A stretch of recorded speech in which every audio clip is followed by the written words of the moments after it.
Funky, funky. Okay, we're gonna start with the backdrop because it's really freaking rad. I wish that you could get the details more. There's like faces in the sky blowing the elements, and the trees have faces, and it's this mystical land, and it is in fact called the Mystical Castle. And wow, I love it. I'm trying to find the perfect spot for it, but sometimes there just isn't a perfect spot for such wondrous things. Golly, yeah, I feel like you can't even see the castle well enough to my liking. Can you see that? It's really good. It's a really good castle in a really beautiful land. So, yeah, the backdrop belonged to my friend Allison, who passed away. I've used many of her treasures in my videos. It's got this, like, if I was a little person, we'll use the unicorn because that's the more fitting thing. Here's one of my most precious unicorns I've had since I was 3 or 4. And if this unicorn was going to the castle, it would go up this trail here, up all the way into the mystical castle. How good is that unicorn? It still has all the little stars on its butt that it came with, and the stars on its mane. This lovely gold corn. Horn. It's corn horn. It's cornhole. I'm in the weirdest mood. So I hope you can, yeah. I want it to be less about me and more about the mystical castle, but also about this. So just get it all in there, and this is our prom set. It's still up, and then I'm sitting on this delightful fitted sheet that's from my favorite garage sale that I talk about all the time, y'all. And it's got these pretty faded, these unicorns are faded! Pretty faded, but still beautiful unicorns from the 80s. And it smells so nice. The MJ and Will Dog. Those are the people that have the garage sale, and they just always have the nicest smelling things. They always launder everything. This time I'm wearing the full silk PJs, but with my unicorn shirt that I got at the Mystical Creatures exhibit. You're welcome. A little bit of pink in my hair. I could have gone full like rainbow wig, but golly. If I had a fancy channel or a monetized channel, or I wasn't like in my basement with the pipes squealing right now, or I had like a nice computer, a fancy computer, with the editing capabilities that have those flashy words going across with arrows pointing to my face and like a little meme, a little cartoon over here going, excruciating headache that's lasted for over 2 months. Needs to go to the doctor, flashing. I'm pretty worried. I'm having a really stressful time with it, and I'm just avoiding everything. I'm also just realizing that there's like little creature nibbles in these silk PJs. That's always fun when you're just kind of a conner and things nibble your PJs. One day I'm going to write a really good poem because my best friend and I always joke about how we're conners. Like, ladies out here living their best lives, going to Europe, doing fancy things, being all fancy, getting diamond rings on their fingers, and we're just always kind of conners. This is the only family on TV I could ever relate to. Except like they're actually rich actors being paid to act like conners, and we just always have been kind of conners. But if I weren't a conner, if I had some more means and I had a computer that actually had memory left in it or any such thing, I would do one of those flashy things that's like iTwitch that's lasted forever. So yeah, status update on the iTwitch is it's still a thing. Status update on the constant headaches is they're still a thing. So I'm gonna have to face the doctor, faced Medicaid today, and all the wondrous flaming loopholes and poop holes connected with that. Just made that up. Loopholes and poop holes. This is one of my favorite cups. Love it so much. You can't even see or appreciate how the unicorn is lined in gold and how spectacular it is. But I'm sipping a little peach ginger bubble fancy to make me feel just a little less like a Connor. So I decided to go a little bit easy button on myself again today. If any of you tuned in yesterday, then you would know, if you know, then you know, that I took a pretty deep dive into my vulnerablest, don't think that's a word, most vulnerable of feels. And, yeah, got very real, very Teal's the real deal, went off the Teal's the real deal rails, and unveiled some things about how I've been feeling, and sang you a sing about how it's been pretty hard in my brain lately, and I have not been finding many Zen moments within or without. Yeah, internal, external mayhem, basically. So I could have done a wig, I could have done all kinds of fancy things. It's not my best poem. I wrote it just today. But again, I've been kind of riding this, the National Day of Today train. And yesterday was actually National Empanada Day, and we were hungry for empanadas today. So we just celebrated yesterday today, and that's all right. You can do that. You can be a buck late and a doll hair short. But I, have been reading them every day, and often I have like a sort of kind of game plan in terms of like at least general vibrational direction. But today, really, I just felt like I was still recovering from, not last night, the night before. Still recovering, still trying to like get my wires back connected. And not feeling great, not feeling really up to much. So tomorrow's gonna be a big day. Tomorrow is hundo, hundo, yeah. R.I.P. DMX. Also really sad listening back on some of his lyrics. A lot of them wouldn't fly today. A lot of them would not fly. But of course I got down to that shit. Come on, are you kidding me? Like, whoa, of course I did. You can only take so much of it though, like especially if you have a headache. I was trying to like listen to give some love and praise because it did make me real sad. And he left 15 kids in this world, and that's brutal. But he just really yells at you the whole time, so I got down on a few of them, but after a while it's like, oh, okay, DMX, I get it. You're really yelling at me. But who didn't love that at junior high dances if you're of a certain generation, such as myself? That's how you learn to dance in 8th grade, because none of the boys would actually step up or have the cojones to dance with you, or be like, hey, you want to dance? So you were just with your gal pals and your like weird limited 2 dresses. Being like, it's gonna give it to you. Let's figure this out. Oh, these boys ain't gonna dance. We gotta do it. So I was really sad about that today. And yeah. So today was where'd it go? Hold on, am I a Folio? Hold on, I might be a little bit of a Folio. Wait a minute. There's no way. What, am I crazy? Bear with me, guys. Bear with me. Oh.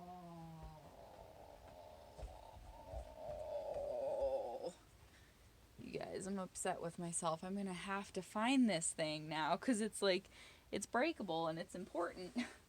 Shoot. Okay.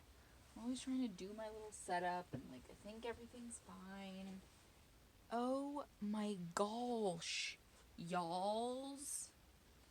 Come on. There's no way. This is cruel. What'd I do with it? This is cruel. I'm mad at myself. Oh, come on. Okay. Don't give up on me. Don't give up on me. I can't believe myself sometimes. I'm always just trying to, like, get it together. Please don't give up on me. Please don't give up on me. Hold on, guys. Oh.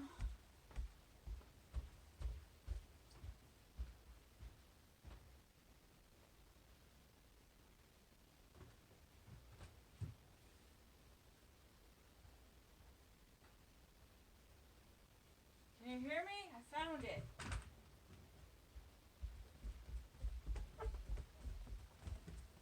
Sorry, not talking to you. Sorry, talking to my millions of fans. Could you hear me? My one take wonder. I left it on the stairs. Oh, it's stressful.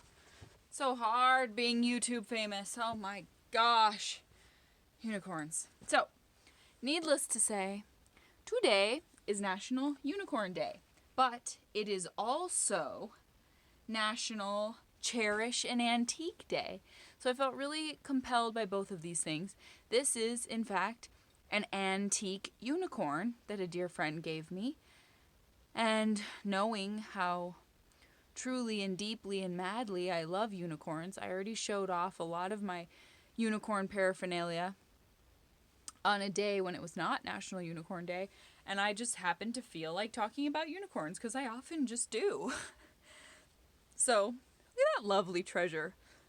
I'm cherishing it on National Cherish an Antique and National Unicorn Day. Glad I found it. I was mad at myself there for a second. But I got it. I got it. So we'll get into the other days that it is. I'm going to glaze over most of them because I can only focus on so much at once. I showed you this butte. Love it. This one seemed appropriate to show. This cute little me riding into the land of make-believe, which is a place I really miss being able to visit as readily and easily as I once did. That better not be what I think it is. I think it is. It's hard being a conner, guys. There's mice around a lot, and like the fluorescent light is burning out down here. I gotta get a new one, and it's hard. But yeah, this one also in my room all the time. Kick up your heels. Kick up your heels. Now this is a beautiful hybrid. This is a unicorn fairy hybrid. Very rare, very elusive, very hard to find in the wooded areas. So I love that. And of course I showed you my mug. I'm quite thirsty, so I'll show it again. Gotta love them unicorn tears. Keep me looking perky when I'm feeling trash. So, golly. It's also Chinese Almond Cookie Day. Didn't have any of those laying around. It's Winston Churchill Day. Didn't have the mental wherewithal to research that. Just too much. I've been watching the Hemingway series, and it's like war, and then there was another war, and here's some bodies you weren't ready to see, and war. So I just couldn't dive into that today, unfortunately. But also it's National Prisoner of War Recognition Day. So obviously, yes, do that. No doubt. I am a weeping, a frail being, compared to anyone who's willing to, I'm not worthy. I commend you. I commend you. Sorry, words are super tough for me right now. I commend you in all ways. I am not worthy. I do not know how you find that kind of bravery in your soul.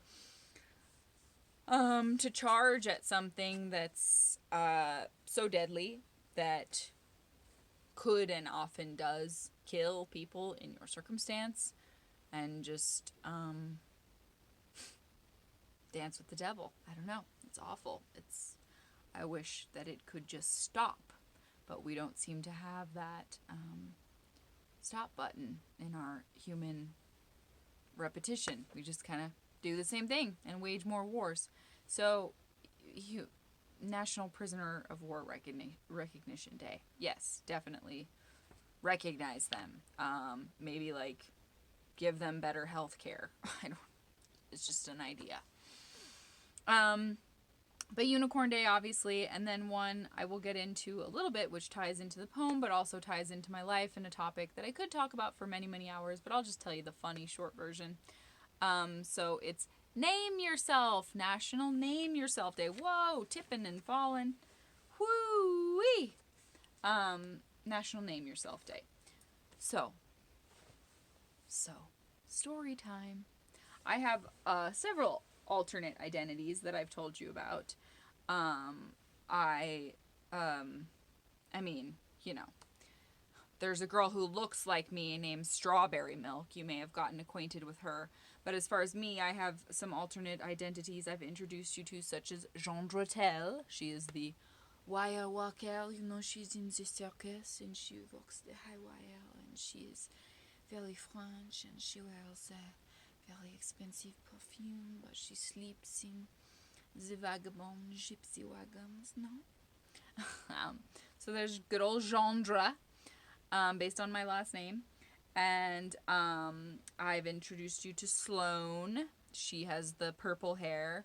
Sloane is kind of the bad girl, party girl. She sort of always got her eyes kind of squinted. Always looks like she's just been in a very smoky room. Sloane. I have one I have not introduced you to named Taffy Marlowe.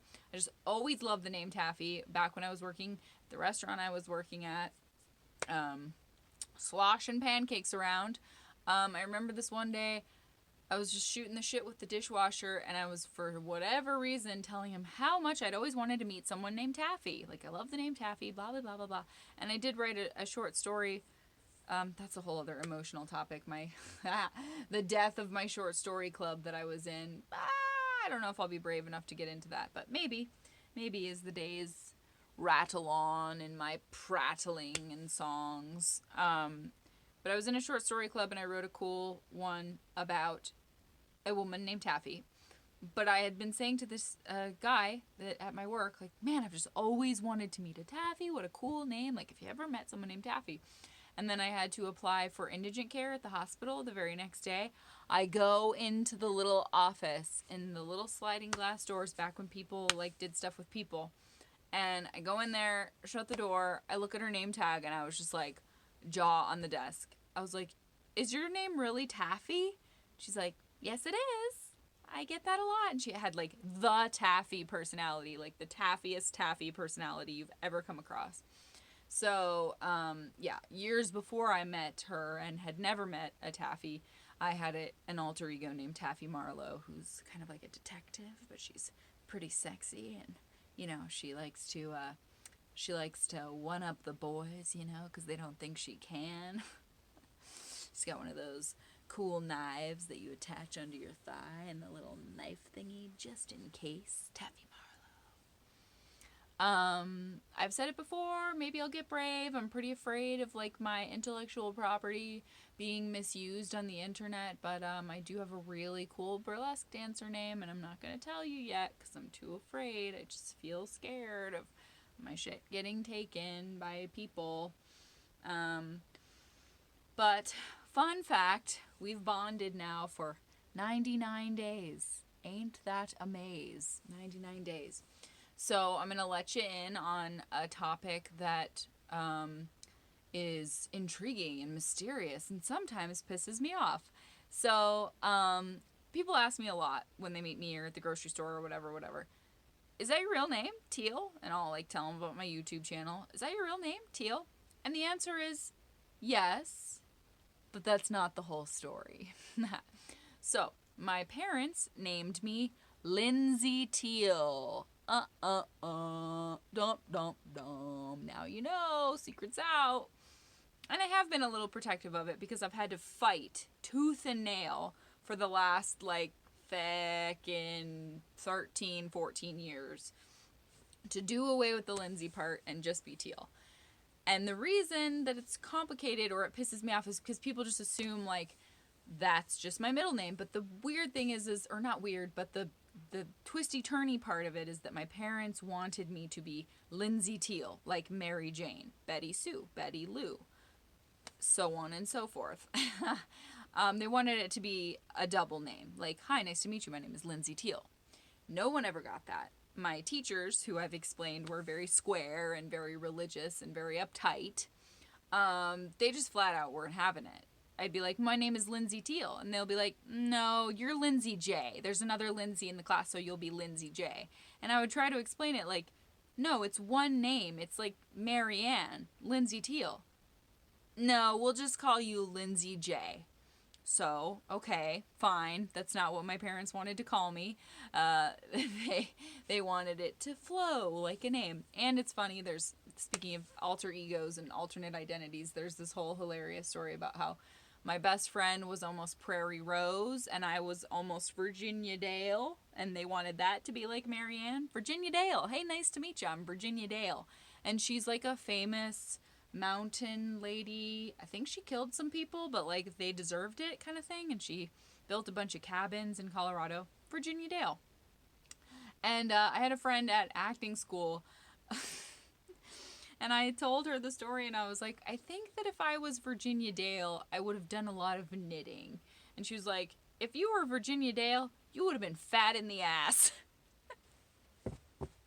And I love that interpretation. But that was one really cool thing about my acting school in Hollywood, is that for the first time and only time ever in my life, I got the respect of like that actor thing of being Lindsay Teal. And people would call me Lindsay Teal. Hey, Lindsay Teal. And I liked it, when people were willing to put enough effort to put those syllables in their mouth, that was pretty cool. But for the most part, that was the only little realm where it stuck. And it felt cool. It felt like getting an Oscar, because they'll like give a lot of syllables to people winning Oscars. But they would announce me like doing a scene. Up next is Lindsay Teal. And it was like, cool, I have a double name. Yay, that's what I was always supposed to be. But I got so sick of trying to explain it to people. So sick of it. And, growing up, people just didn't do it. So they called me Lindsay. And I'm very uncomfortable about it because it's hard for people to understand who aren't me. I have met a lot of people who have gone through identity changes. Most of them have just like picked new names that are not on their birth certificate and have nothing to do with what they are. But I relate more to them than people who are like, why are you uncomfortable with being the exact same person you were 20 years ago? And it's like, well, because I've gone through actual metamorphosis since then. And it was very meaningful to me. And it was actually Momo, my acting school roommate, who told me, you're Teal. Like, if that's your name, that's who you are, that's everything that you put off in your essence and your aura, you're Teal. And so we did a naming ceremony, and and you can think that you can laugh, you can think this is funny, but it was hard. I cried about it. I severed the Lindsay part of myself, and there's a lot of reasons for that.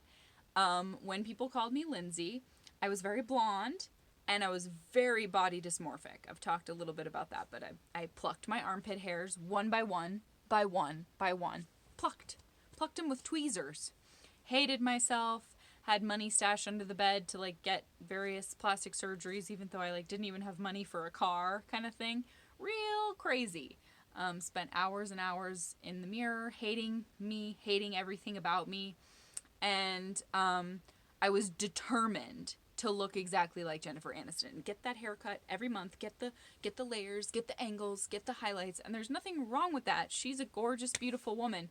But it was this thing that I suffered through, pure suffering in Hollywood, of wanting to be what they wanted me to be and glossing myself and getting the ends perfect and everything was perfect. And still I showed up for that big Hollywood agent who said, you're fat. And just kind of like ruined me and eviscerated me in that moment. And I got myself back. Here I am. I'm pretty much back. But it was hard. And I just didn't connect to that part of me anymore. And it was cute. It was very cute. It was a cute shtick that I had. I was very, very blonde. I was very into the Powerpuff Girls. I wore a lot of pink. I had like these crazy bubblegum pink. Who knows what they were made of? Like early 2000s crazy space material, but very shiny, even shinier than this, but in like a weirder way where you wanted to touch it, kind of bubblegum pants, and Powerpuff Girls hair, barrettes, and like it made sense, but I was hiding a lot of pain, and pretending not to have depth because I thought that that wasn't as like marketable. I know it all sounds very weird. It sounds weird to me too, but that's what was up. That's how it happened. And there was people even in my growing up, like from my early years theater company or from like junior high or whatever, who had a really difficult time when I was like, no, the Lindsay part of me is gone. I'm done with it. I don't want it anymore. Even to the point that I've talked to my boyfriend recently about like just legally getting a name change just to be done with it. Because it's still on my birth certificate. It's still me. Teal is still me. I did not make that up. I didn't just like go to a hippie camp and trip some shrooms and become Teal. Like, it's still me. But it just I get really offended, and it's not anyone's fault, but it kind of triggers these like old years and years and years wasted of body dysmorphia and wanting to please everyone other than myself feelings when like the bank teller or the person at the weed store or the credit card dude on the phone or whoever calls me Lindsay. Like, it really irks me bad. And I get catapulted. And then here's the hilarious part about changing it. Y'all are going to love this story, and then we're going to get into my very simple poem, which is about, just wrote it today. It's not my best, but it's cute, and please forgive me. I've had like a 2-month-long headache. But it is a caricature of me as a unicorn. Like, I made up my unicorn character today. And it's crazy that I haven't thought of it sooner than this. Like, that's stupid. Why did I leave my mini unicorn upstairs? That was dumb, too. But that's okay. I'll show you some other time. But yeah, it was my alter ego as a unicorn. But another part of the Lindsay transformation, this shit is so funny. It still actually enrages me, but it's funny. When I was living in Hollywood for the 3rd time, I guess, I had really red hair, like cherry. It was very red. And at this point, Lindsay Lohan, I can't say her name without making that face. Lindsay Lohan had already gone platinum blonde, was a big coke addict. She had gotten pulled over in her sports car with a bunch of cocaine. Every job she was showing up for, she was high and drunk for. And people try to fight with me about this. To this day, they're like, why do you hate her so much? And I'm like, dude, because she has had every opportunity that I would rip out one of my molars for. She has had everything in this world that I have begged and prayed and suffered and wandered to the pits of Hollywood to try to obtain. And she's had all of those opportunities, and she just snorted them up her nose and was so unprofessional. And like, for years you would hear about her. She got like an opportunity on Glee and she showed up wasted. Like, give me a break, dude. And just kept getting opportunity after opportunity, and then a reality show, and then more opportunities, and she made out with Jared Leto, who rejected me. We ran into each other 3 times, Jared Leto. What do you think that means? I ran into you 3 times. Not once, not twice, 3 times. And you make out with Lindsay Lohan? Dude! Stone cold! That's stone cold. Anyway, fuck it. You know, so I get really enraged about it, and I really have a problem with her. Because, yes, I can see where we look a little bit similar, okay? But she was already hatcheting that face with some serious plastic surgery. Like, she was going at that fucking face.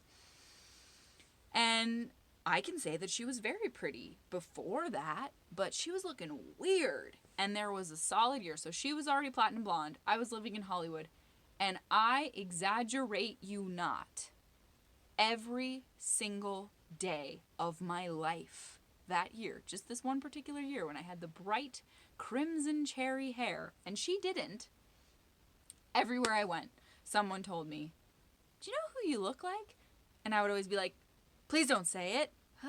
Please don't say it. And they would say it anyway. Bless them. Oh, bless them.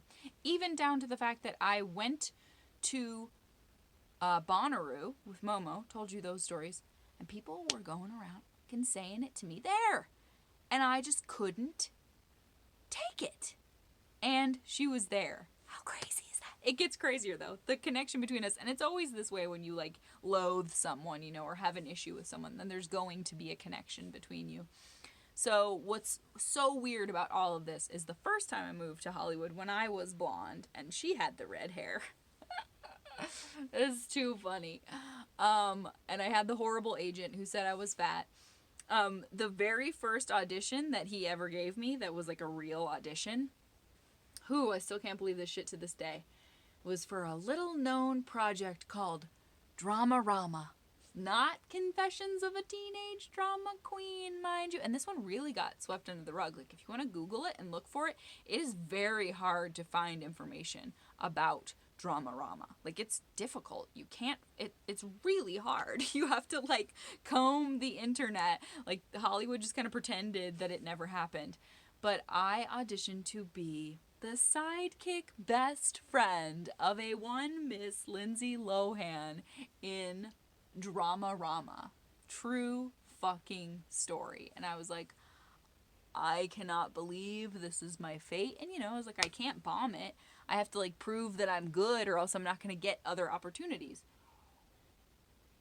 And I got the call back. And I was like, oh my God, this is a nightmare. And, you know, I didn't get it. And maybe, who knows who I would have been by now if I had to be Lindsay Lohan's sidekick in Drama-Rama, for God's sakes.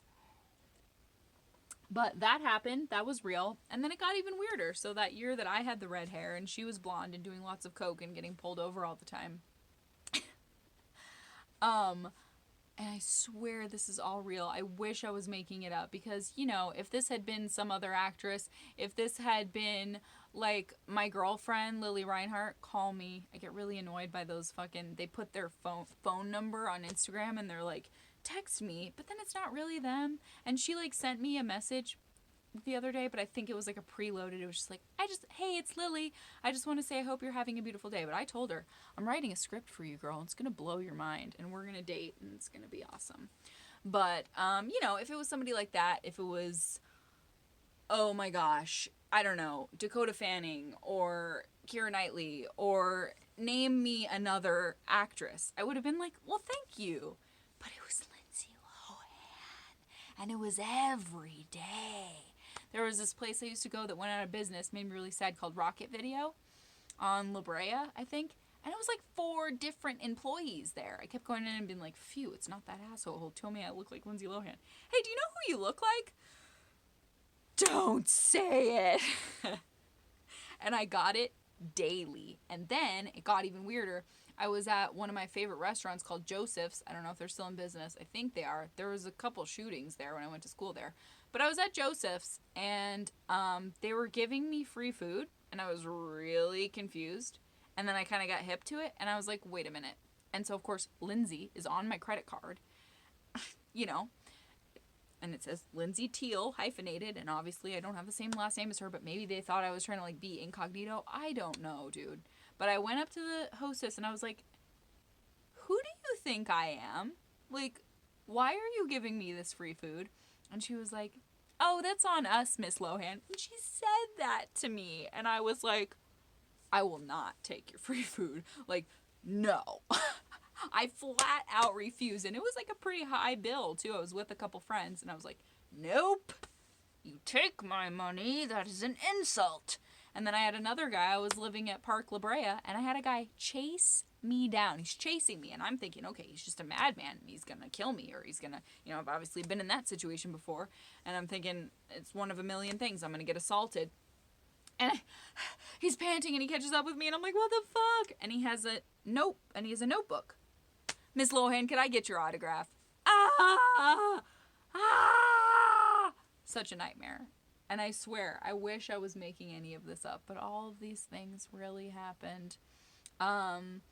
Then years later, I was at Fairy Worlds. I told you about that fairy festival with my fairy friend, my fae-kin.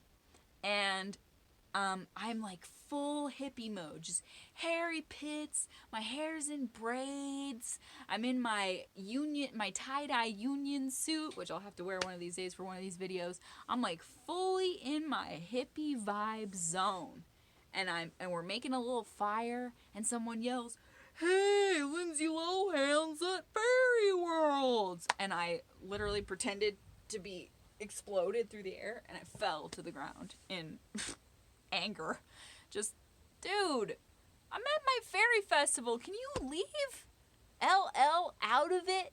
'Cause, like, and she's, whatever. She's at her torment and her, like, years of Hollywood bullshit. And I'm sure that if someone forced us into a room to have a conversation, I could find some empathy for her or whatever. But it pisses me off, man. She's had, like, everything that I could ever dream of. And she was just like, I'll just show up on the set wasted and be weird and get these crazy breast implants and act really, like, out of control. Like, okay, so professional. So, honestly, doesn't have to make sense to you because it makes sense to me, but that was one of my biggest reasons. I was like, I just can't have this be part of my identity at all anymore. Flush. And that's kind of how I feel about it. I mean, I look back at pictures of me from then, from many, many, many, many, many, many moons ago, and I think, like, yeah, what a cutie, but I wasn't in myself. I didn't know myself. I was, I don't know, in this constant state of mutation, trying to be Jennifer Aniston, I guess, trying to be an image of Hollywood and perfect about it. And so my boobs were never big enough, and my waist was never this enough, and my butt was never that enough, and nothing ever was enough. And when I started doing figure modeling and having hairy armpits and being respected by artists, I was like, oh, this is me. And it was like, your model today is teal. And I was like, that's fucking me, clearly. So anyway, that's been about the last 13 years. And I still have, like, random friends from junior high who will be like, oh yeah, I was with Lindsay. And I'm like, what the fuck did you just say to me? And I get kind of mad about it because, I don't know, if you've gone through an identity alteration of any kind, be it just your hair color or your name or your gender, you know that you have to, like, fight for it, and you shouldn't have to. You should be able to be what you want to be. Like, shouldn't be that hard. So anyway, teal, that's me. Teal's the real deal, and now you know the story of what the fuck my name is or was. And it's fine. I mean, if somebody was, like, from acting school days was running down the street and was like, hey, it's Lindsay Teal, like, I'd be cool with that because that's what my name was supposed to be. But when I just had to, like, fight for it all the time, and teachers were like, that's not your name is Lindsay, because that's normal, I was like, oh, okay. And thus began this, like, endless bobble-headed, like, okay, whatever you say, sure, I'll be adaptable to what you say I am. And I don't like that. I want to be what I think I am, because I'm me and I'm in my body. Cool? Cool. So yeah, crazy day. I actually had a conversation about that, like, adapting to, like, the mirror that you see of what other people want you to be and not even realizing you're doing it. Had a really important conversation today with someone I've done one of my poems about before, whom I refer to as my mystical or mythological soulmate. And turned out that I thought all these years he, like, hated me or didn't want to talk to me, and it just turned out that I called him at a weird time when, like, he had helped a sort of unhomed person or a person who was struggling financially, and he helped this person, and then that person started aggressively calling him, like, every day from different numbers. So at the exact time that I got his number and was trying to call him, he was being, like, harassed by this kind of aggressive person and not answering his phone. So it's just weird. You gotta make sure you try a couple different tactics before you convince yourself that someone hates you, because I was, like, losing sleep over this shit. Like, honestly couldn't handle it. And had a conversation with him today, and he was like, oh yeah, that's not it at all. Like, I'm so glad to talk to you. And it was so healing for me, and I really needed to hear his voice, and it was super important to me, because he is someone who used to tell me, I would say, like, well, I'm going to live to 111, and he'd be like, Teal, you can do better than that. Is that the best you can do? You can aim higher. Stuff like that, or, like, I don't know, just fully acknowledged my magic at all times, and that's so rare. And yeah, it was kind of beyond description. The like 9 years later, the healing, the weight that I felt lifted off my chest to hear that voice and have that acknowledgement. So that was really cool because it ties into all the mystical, and it is weird because he's somebody that I like dream about a lot, and I dream about like what our world would have been like if we like kept trying to, I don't know, we were two people who weren't meant for the normal human assignments of what you can be to another human. Like, well, what are you? Well, what does that mean? We need to show more of this shirt. I don't know what looks better. Does that look better? Not really. It's okay. We're fine. We're in this. We're in this unicorn universe. But yeah, we couldn't fit those assignments or those titles. I don't think, like, ever, probably. And so it was good to just acknowledge that and have that freedom to be like, oh, and like I still love you though and care for you so much. And yeah, so that's my advice of the day. I'll get into my poem, but my advice of the day is if you think someone's ignoring you, or like you try once and you're like, oh, they just hate me, maybe try a few more tactics, because like they probably don't. It's probably just some weird hiccup of the universe being in the way. But okay, so now then, I'll give you my poem. Like I said, not my best. I'm not gonna win some award for this one. So it's like the silk pajama pants really do have quite a crotch thing going on when you really get down to it, don't they? That's okay. So this was my imagined on the spot unicorn name. And I found out that the French word for whimsy is Fantaisie. Fantaisie. And I love that. It sounds like fantasy, like oh naughty, but it's actually like whimsy and imagination. And I love that. So I threw in a little strawberry milk nod also because I'm a big fan of hers. So yeah, today, day 99, feeling a little bit less than fine, but still bringing you particles of my mind, which is quite worn and having a bit of a hard time. But yeah, it's really unbelievable to be in this with you. Whoever's out there with me, I'm reaching you, and thank you for being with me and making me believe in myself a little. It's been nice to feel that for the first time in like a really long time. So, happy National Unicorn Day.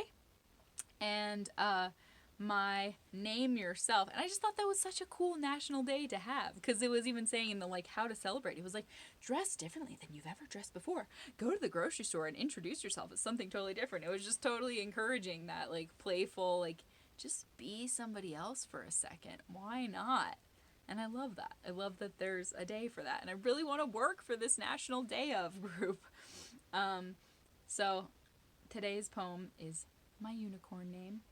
And there are, I gotta quote my sources, there are a couple quotes in here from Tangerine Dream, from the movie Legend, my favorite movie, and also from The Last Unicorn, the novel, which is a fantastic novel. I have to get the copy of it. I've borrowed back to my friend who is a legitimate unicorn. I mean, she is a legitimate unicorn, but what I meant to say is mermaid. Same. She's a mermaid who also doubles as a unicorn. But I haven't finished it yet. I'm so sorry. I'm going to finish it. I'm really enjoying it. I love it. It's so good. I just get headaches when I read, and it's hard for me.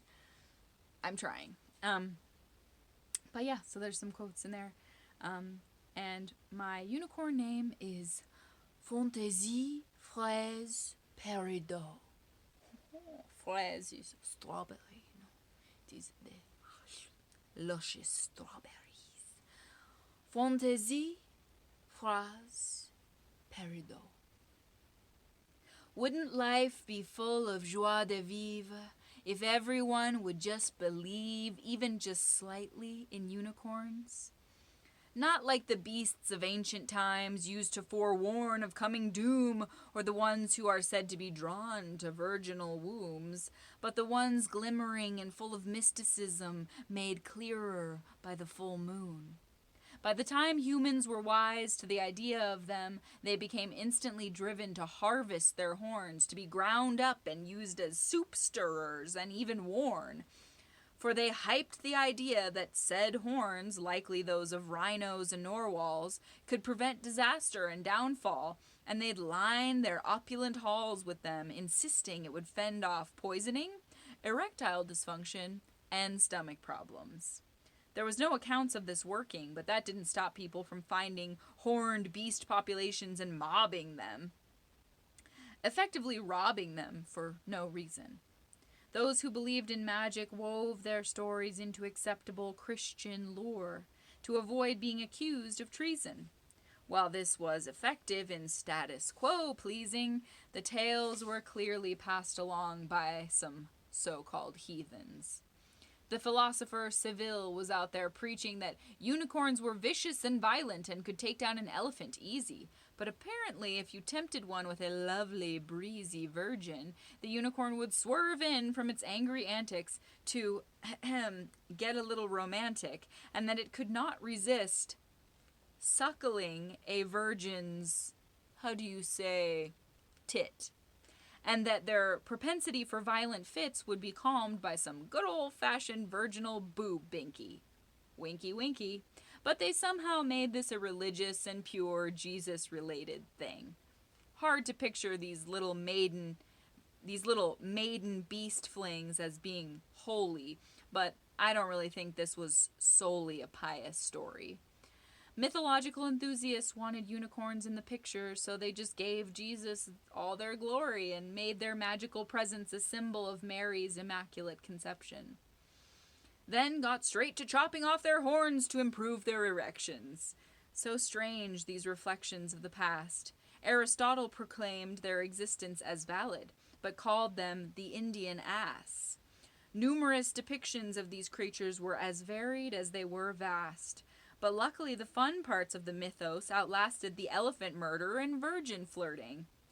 I'm glad this great creature went back to its rainbow magic roots because, let's face it, fabulousness just suits it better than being a pet for the church or murdered to make merch of their enchanted bits. There is much debate that they could have actually been real before the poachers got their nasty mitts on them. And that wouldn't surprise me based on how other endangered species haven't been able to fend in this selfish human world. Since I was a little girl, I was in awe of their beauty and splendor. I wanted to be a unicorn or be Princess Lily, whose true and tender heart was worthy enough to get close. I guess I never knew the backstory that perhaps the reason the unicorn wanted to cozy up was a bit more gross. Who really knows? I imagine my unicorn identity, and I name her Fantaisie, Fraise, Peridot. My mane would glow lavender, and it would glisten in the sun as I played. The human world has so many strict laws and regulations to obey. Since I could remember, I wanted to be in those fables. It wasn't until I got older that I doubted if I'd ever be able to. I gravitated to young Wisp, before she was renewed with rainbow magic to become Rainbow Bright. Even though he wasn't a unicorn, but rather a magical horse, I of course wanted an adventure on Starlight. And who couldn't relate to the plight of Lady Amalthea, who had to flee from the Red Bull representing the pull to stop believing in the mysterious and become grown up and greed-driven and serious. And when battling something so bloodthirsty and sick, everyone could use a schmendrick to help things along. The thought of unicorns always brings to mind the Tangerine Dream song in my favorite film of all time, Legend. Legends can be now and forever, teaching us to love for goodness sake. Oh yeah. Sounds so simple, but judging by our flawed history, the advice is clearly hard to take. Often in my dark moments, I think of unicorns gathered at their shimmering turquoise and purple lake, fueling up on magical particles. Even just to picture them makes my heart more full. Their undeniable pull emanates from the shimmery sparkle pouring from their eyes in fantastical beams. Why must the human world be so stale and mean? Said so perfectly in The Last Unicorn, we are not always what we seem, and hardly ever what we dream. So I try to push past those limits, for that remarkable book also states, but I am always dreaming, even when I'm awake. It is never finished. So those are some Last Unicorn quotes I wove into it, and then I included these on the back just because I thought they were so damn good. So these are not my words, they are from the novel The Last Unicorn. There never is a happy ending, because nothing ever ends. I love that line so much. There's never a happy ending because nothing ever ends. Whew, that's good. Great heroes need great sorrows and burdens, or half of their greatness goes unnoticed. It is all part of the fairy tale. Ooh! Whew! That's juicy writing. This one makes me so happy. Just, this dude gets me. A clock is not time. It's numbers and springs. Pay it no mind. A clock is not time. It is numbers and springs. Pay it no mind. God, that's good. And then this one just hits me so good too. Only to a magician is the world forever fluid, infinitely mutable and eternally new. Only he knows the secret of change. Only he knows truly that all things are crouched in eagerness to become something else. And it is from this universal tension that he, or she, mostly she, that he draws his power.